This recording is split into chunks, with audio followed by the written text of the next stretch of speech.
The following is distributed by the Berean Call. I have decided to follow Jesus. Welcome to Search the Scriptures 24/7, a radio ministry of the Berean Call with T.A. McMahon and the late founder of the Berean Call, Dave Hunt. I'm Gary Carmichael. We're glad you could join in. This week, we continue a series of radio discussions from the TBC archives based on Dave Hunt's book, When Will Jesus Come? As Dave and Tom examine the topic, Defeating Death by Dying. Along with Dave Hunt, here's TBC Executive Director Tom McMahon. Thanks, Gary. You're listening to Search the Scriptures Daily, a program in which we encourage everyone who desires to know God's truth to look to God's Word for all that is essential for salvation and living one's life in a way that is pleasing to Him. In this first segment of our program, we're going through Dave Hunt's book, When Will Jesus Come? Compelling Evidence for the Soon Return of Christ. And Dave, you titled Chapter 6 of your book, Victory in Defeat. For some people out there, they're thinking, oh yeah, well, that sounds like you're putting a spin, positive spin on something that really didn't turn out as one would expect or hope. But right after that title, you quote John chapter 12, verse 24. This is Jesus speaking. Verily, verily, I say unto you, except a corn of wheat fall into the ground and die, it abideth alone. But if it die, it bringeth forth much fruit. Well, Tom, God pronounced judgment upon man for sin. Mm-hmm. The soul that sinneth, it must die. He told Adam and Eve, in the day you eat thereof, you will surely die. And God himself cannot just wave a magic wand. He can't just pat us on the head and say, well, try again, do better next time, or I'll forgive you this time. He can't do it. He cannot violate his own word. So death was pronounced upon mankind, and the human race has to die. It's not a matter of the Messiah is going to come and rescue the Jews from the Roman armies. That's what they wanted and they thought. But he's going to have to pay the penalty for our sins. And only he could, Dave, because it's an infinite penalty, right? Exactly. The wages of sin is death, but we're already dead. Trespasses and sins. Mm-hmm. There's no human being who could pay that penalty except through the second death, the lake of fire for eternity, but they will never pay it off. But Jesus Christ, who alone had life, he had life to give. Nobody else had any life to give. And he gave his life for us. That's the simple story of the gospel of Jesus Christ. Mm-hmm. Christ died for our sins according to the Scriptures, was buried, rose again the third day according to the Scriptures. So I often think, Tom, of Satan. He was confused. He probably still is confused. He's brilliant beyond our imagination, but he doesn't understand. For example, when it says, the angels are kept in chains of darkness, I don't think it means they're chained up somewhere. I think it means they cannot understand. And Ephesians chapter 4 talks about their followers having their minds darkened. They cannot understand the gospel because they don't want to. So Satan, first of all, he inspires Peter to tell Jesus not to go to the cross. Be positive, Lord. I know you're discouraged, but take a positive outlook on it, Lord. You can do it. When Jesus said, I'm going to Jerusalem and they will crucify me. Oh, Peter says, far be it from you, Lord. You can't let that happen. Well, without that, there would be no salvation. Mm-hmm. And he's thinking defeat here. No, let's not take a defeatist attitude. Right. Let's get after this and be positive. That's right. Good, positive mental attitude, positive confession, as some people would say in the Christian world. And Jesus said, get thee behind me, Satan. So it was Satan who inspired Peter like that. He says, you don't know the things of God. You're talking like a man. And we have a lot of that in the church today, borrowing from the church. And Tom, you've just finished a terrific video on psychology, so-called Christian psychology. And this is what they've done. They've taken from the world and they've tried to integrate godless psychology, atheistic psychology with the Bible. But anyway, it's very clear he was inspired of Satan. But then Satan later on inspires Judas to get him crucified. So that tells me Satan doesn't know. And 1 Corinthians chapter 2, Paul says, if the princes of this world had known, they would not have crucified the Lord of glory.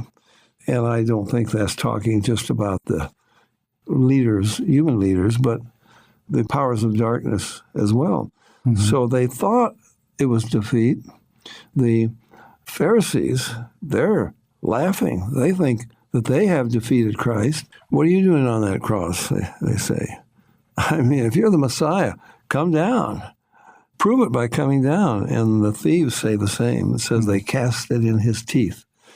If you're the Christ, if you're the Messiah, save yourself and us. And then they mocked him, the crowd. He saved others. Himself he cannot save. And I probably quoted that poem last week, maybe, Tom, in Weakness Like Defeat, did I? I don't remember. No, but it would bear but quoting again. In weakness like defeat, he won the victor's crown. Tread all our foes beneath his feet by being trodden down.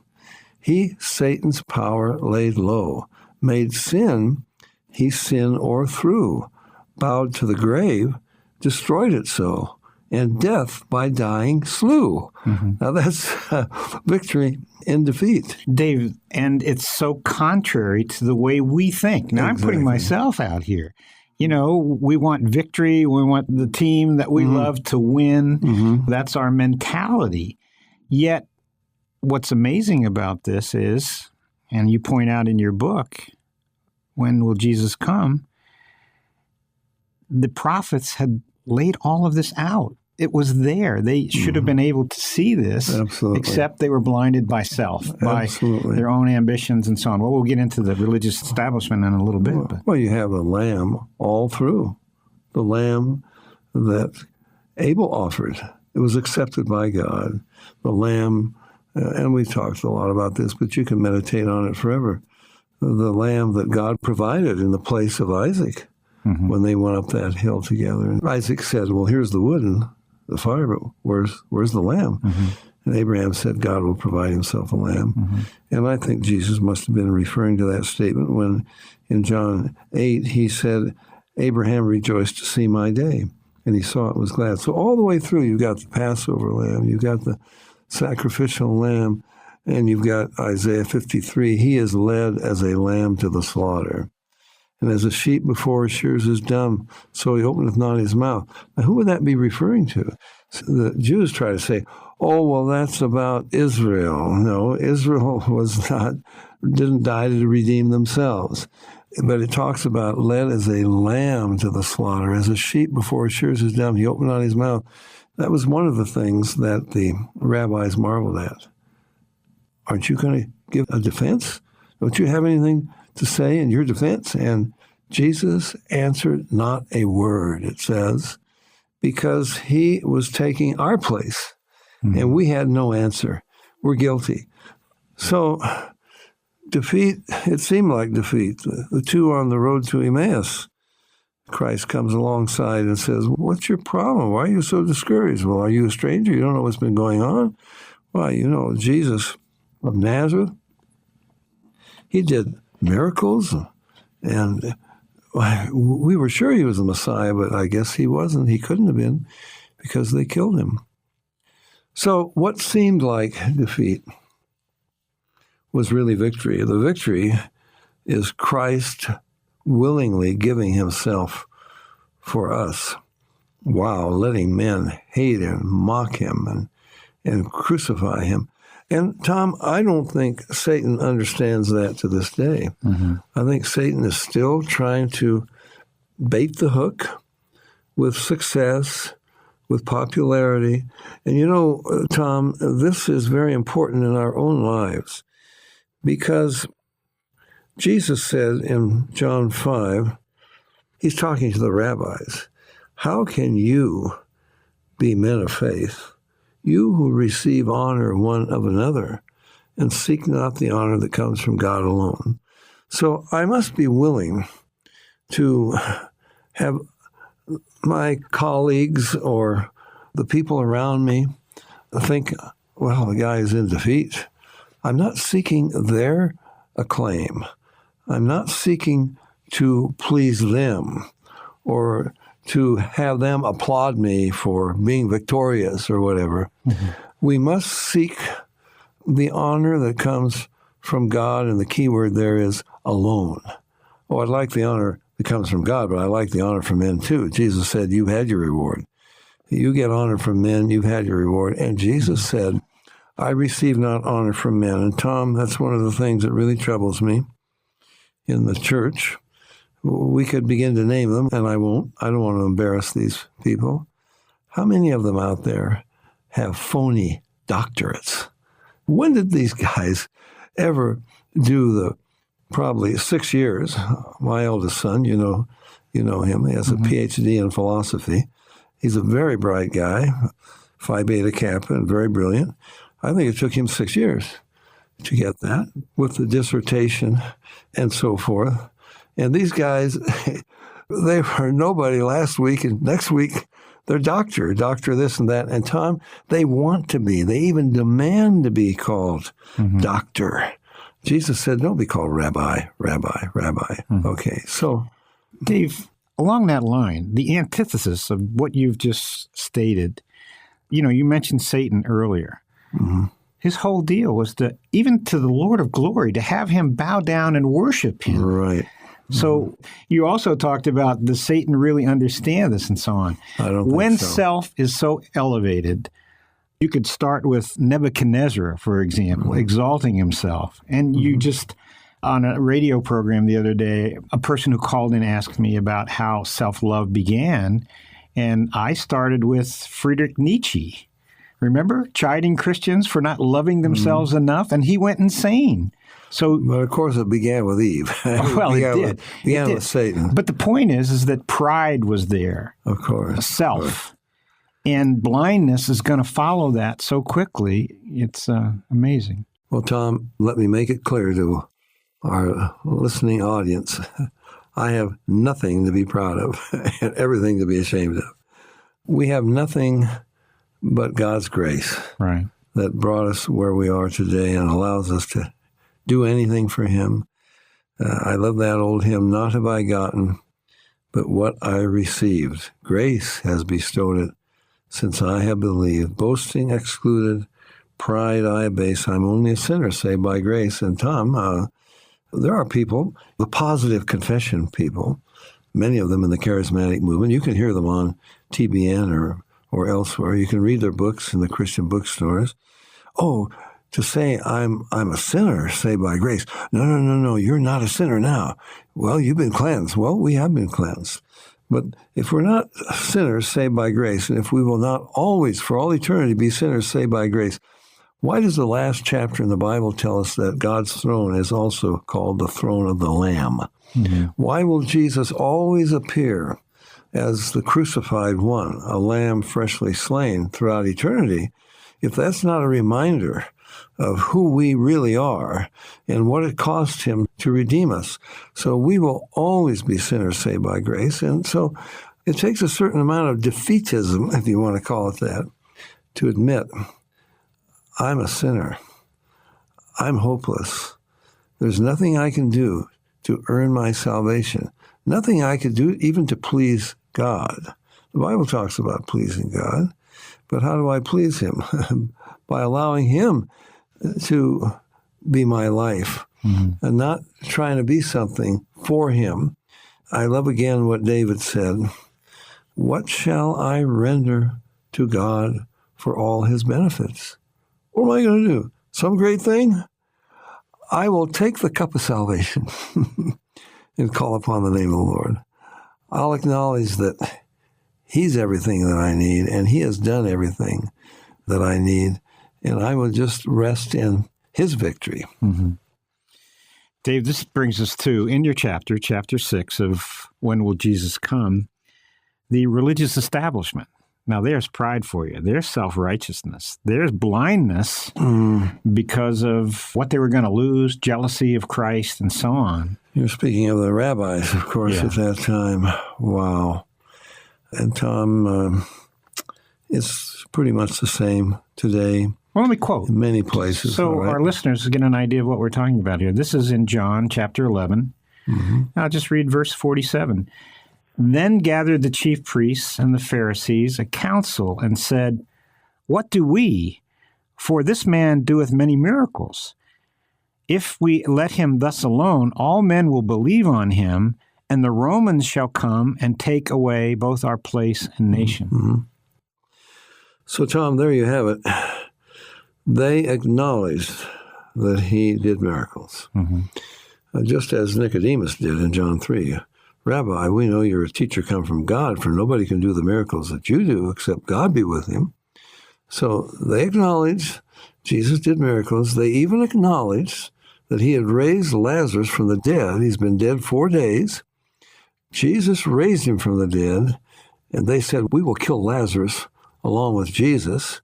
So maybe it's beyond blindness, as you're pointing out. It's selfishness. Sure. It's pride, defending. It says the Romans will come and take away both our place and our nation.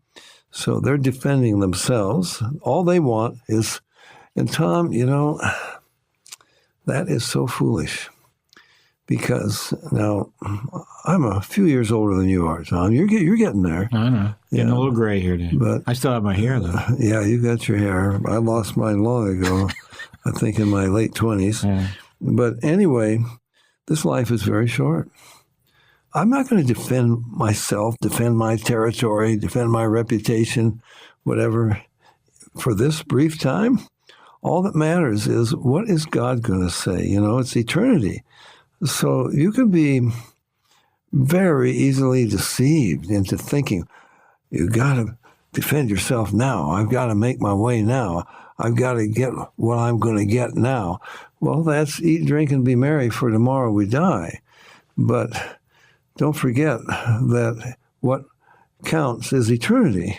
And we better live for eternity, not for time. So Jesus, it says of him, in Hebrews 12, who for the joy that was set before him endured the cross. Okay?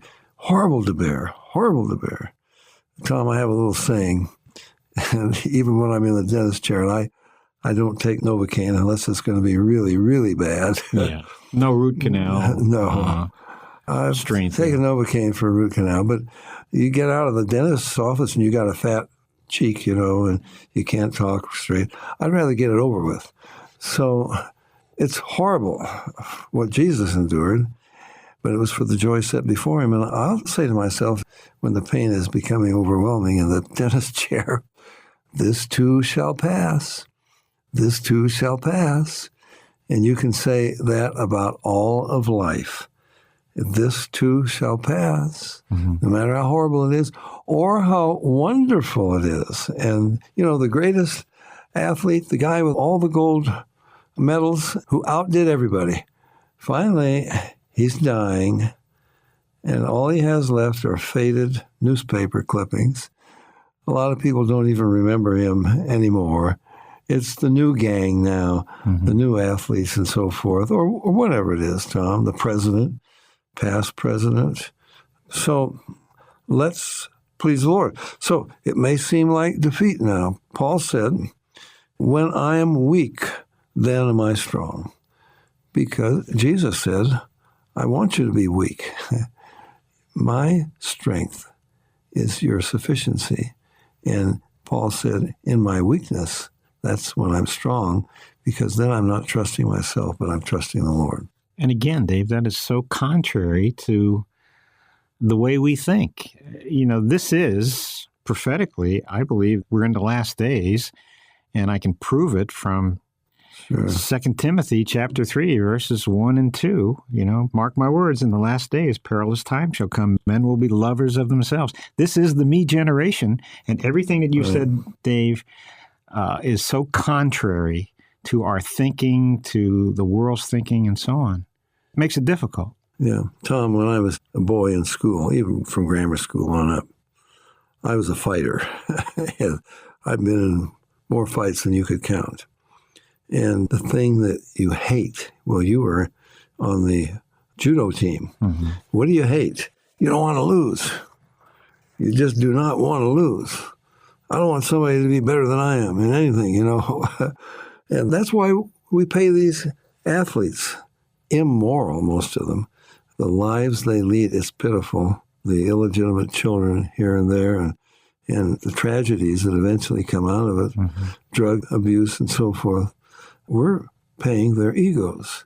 And they don't want to lose, and we don't want our team to lose. Jesus didn't lose, but from the world's standpoint, it looked like he lost because the rabbis think they've done away with him. But he came back 3 days later, rose from the grave. And if he had not died, if he had not accepted what seemed to be defeat. And fulfilled every prophecy that was directed to the Messiah throughout the Scriptures. God's judgment. So he submitted to him, to his Father. It says in Philippians chapter 2 that he humbled himself. Just think of the Lord of glory. And he lets these punks, what are they? Hit him, mock him, these Roman soldiers. He could wipe them out with a word. And he humbled himself, became obedient unto death, even the death of the cross. Tom, I've been falsely accused quite a number of times, and I can tell you of this and that, and I can tell you one of the most difficult things. Sit in a room with men who are telling lies about me, and people are believing it, and okay, it's not going to do any good for me to try to talk back because they are not going to believe a word that I say. So, okay, guys, that's what you want to say. And I think that's one of the things I mentioned in Judgment Day, Tom, is why hasn't Israel talked back? Why haven't they done a better job of propaganda? The Palestinians tell such lies. I don't think it's because the Jews are so humble. I think it's they've come to the point where what is the use? The world is so against us. They will not believe. We tell them the truth. They will not believe us. The UN does nothing but condemn Israel. Israel could never get a point across at the UN. So, Tom, we're going to wait for God's judgment. And this is what Jesus did, but he took the penalty for us. It looked like defeat. And this was the victory that won our salvation. Dave, when we come back to this next week, I want to talk about what the rabbis, the religious establishment used and thought, oh, well, now we've got him. And that is Jesus' claim to be God. Please visit our website, thebereancall.org, to access our radio archives going back to 1999 and our newsletter going back to 1986. We offer daily updates by email or visit us on Facebook or Twitter. Are you looking for information about a specific topic? Go to thebereancall.org and click on Topics at the top of the page. Our online store is thebereancall.com. We offer a wide variety of books, tracts, CDs, and DVDs. Note that most of our ebooks are free. I'm Gary Carmichael. Thanks for tuning in, and we hope you can join us again next week. Until then, we encourage you to search the Scriptures 24/7. Though none go with me, I still will follow. No turning back, no turning back.